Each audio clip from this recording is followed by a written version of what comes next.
name's Roger White. I work at TUE in Sydney.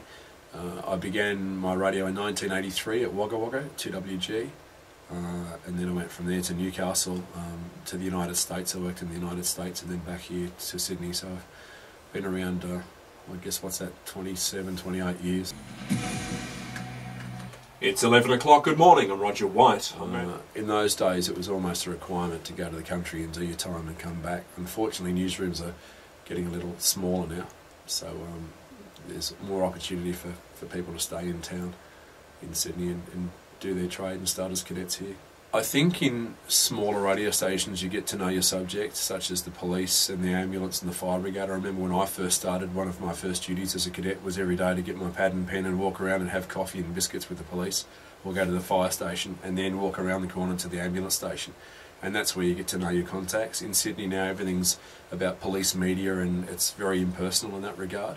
So everything's centralised very much in Sydney, I guess because of the mass media. You've got TV, newspapers and radio, and it's always on demand. In the country you really have to generate a lot of your own stories, whereas in the city, particularly in radio, we rely a lot almost on the papers coming out in the morning and follow those, because most of the newspapers get the leaks from the major politicians and major political parties. So unfortunately radio reacts very much often to the newspapers coming out in the morning. So the breakfast editor comes into the radio station and goes through the papers, the Australian, the Herald and the Telegraph, and also Wires. AAP is a big source of news too, and then you follow it on throughout the day.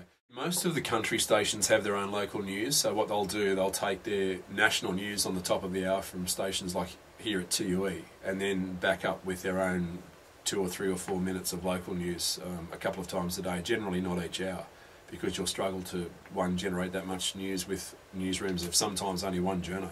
Some of the bigger regionals might have 2 or 3 journos, but generally not. So yes, you'll have the same audience, but the subject matter will be different. So, in fact, just at this very desk here is where they do the rural news for a lot of the country stations out of TUE, and then the local stations will kind of feed off that and follow up local stories. Also council stories, local and shire council stories are pretty big, and very much local police and ambulance stories. They rely on those as well. But the audience is the same people listening, it's just the content's different.